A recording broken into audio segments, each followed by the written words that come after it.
The Blue Jays have descended upon Dunedin as spring training is on the horizon, while the Maple Leafs bumbled their way to a loss against the lowly Blue Jackets. Hey everyone, welcome into another SUN Sports Roundtable. Rob Wong joined alongside by Steve Simmons and Rob Longley. And guys, how could we not start with the Super Bowl? Steve, it was a great game overall that may have been overshadowed by a questionable holding call late, but the quarterbacks really stole the show in this one.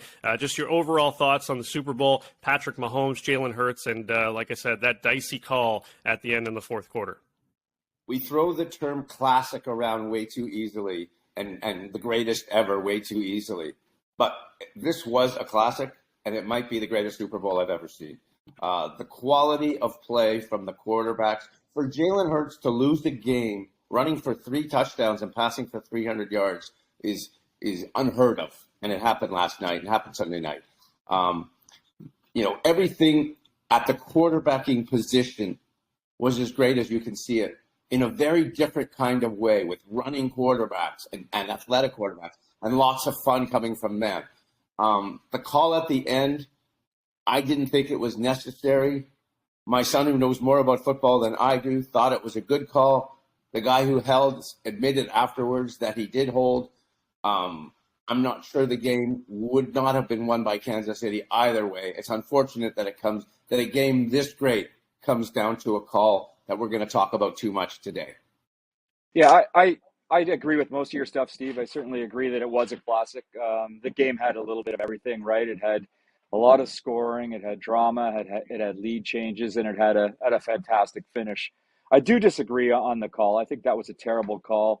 I think that was a call that maybe gets made late second quarter around midfield in week 8 of the NFL season, but should not be made in the Super Bowl with the stakes as high as they were at that moment in the game. And I'll tell you why. The pass was overthrown. I don't think it was a catchable ball anyway.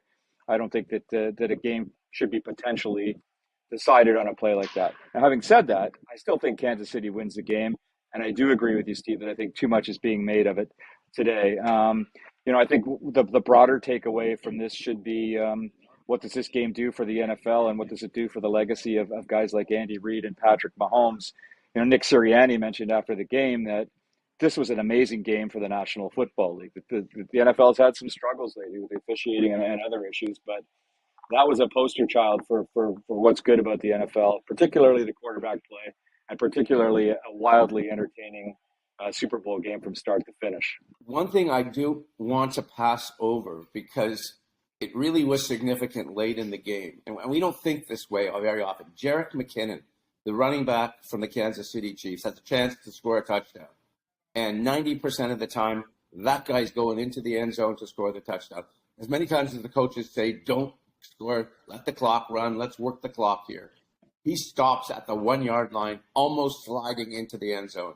If he doesn't do that, I don't know if they can run the clock the way they did and not give Philadelphia a chance to come back. That was brilliant clock management by McKinnon and the Chiefs. Yeah, and it was also brilliant strategy by Andy. You got to give Andy Reid some credit there and Patrick Mahomes, because that was made very clear in the huddle that whatever you do not go into the end zone. We've seen guys ignore that advice at various points because it's a difficult thing to do, right? You're trained to run into the end zone. But him getting down just just inside the 1-yard line, that sealed the victory and made just a chip shot field goal to win it, and was smart football at a key time, and absolutely had to be done.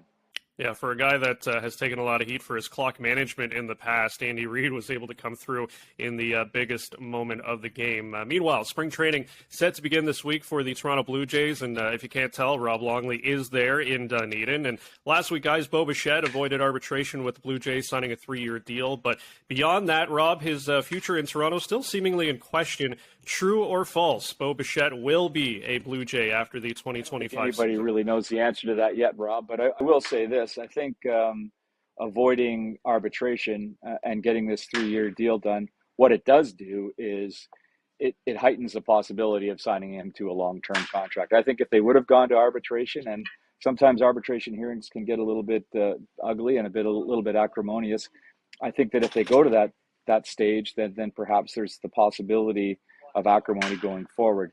Now they have him under contract, making a healthy living for the next 3 years, over $33 million.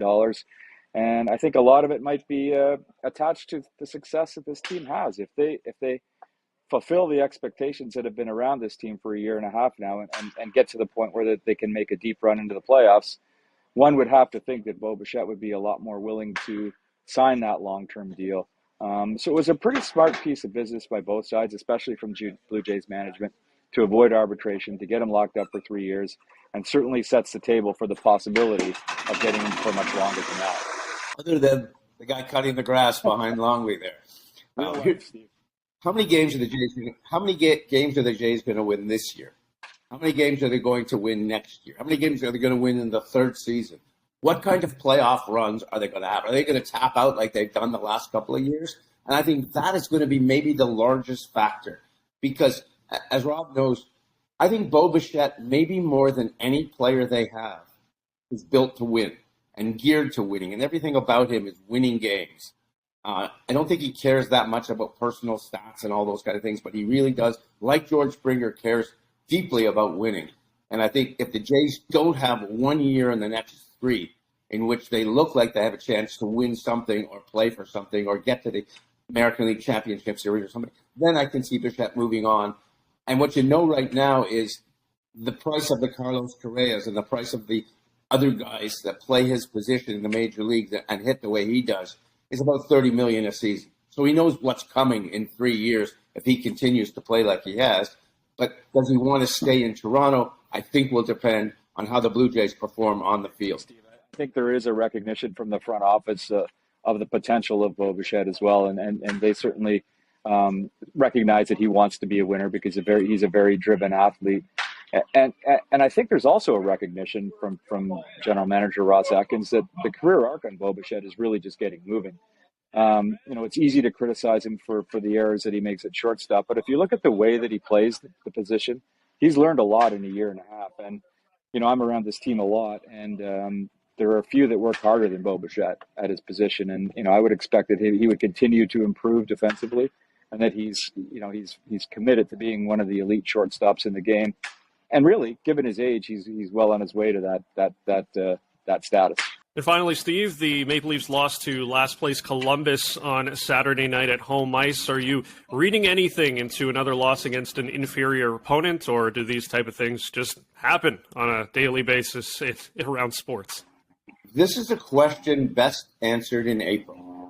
Because if the losses to Columbus and Arizona and San Jose and Anaheim and the really crappy teams in the NHL cost the Leafs home ice advantage in round one, if they miss home ice advantage by a point or 2 points or 3 points, then you can come back and say this is where they lost those points.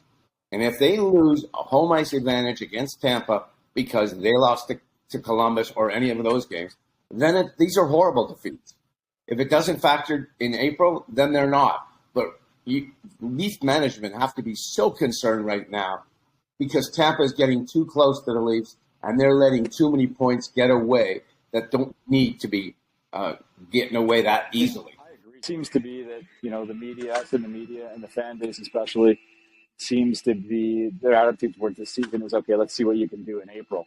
And that makes a lot of sense given their playoff exits in recent seasons. But it's not supposed to happen to the hockey team. I mean, they're supposed to take care of business against the bottom feeders in the NHL. Columbus is a terrible hockey team. I mean, you could say that it's back-to-back, but, it was back-to-back for both teams. They played in Columbus the previous night. And you got the kid in net for his first start at the Scotiabank Arena, and you can't give a better effort than that for him to help support him and get him that victory. I think these things are concerning because the good teams take care of business against the really poor teams in the NHL, especially when there is a little bit to play for, and that would be seeding in the playoffs. You want to get home ice. You want to give yourself every edge you possibly can to avoid the fate that's happened to this team in the last couple of years.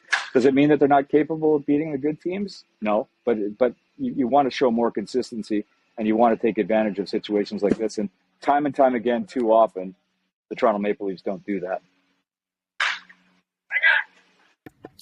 Yeah, it should be an interesting situation for the Leafs down the stretch with still a lot of games against some inferior opponents. As always, let us know your thoughts on these topics in the comments. For Steve Simmons and Rob Longley, I'm Rob Wong. Thanks for tuning in, and we'll talk to you next week on another SUN Sports Roundtable.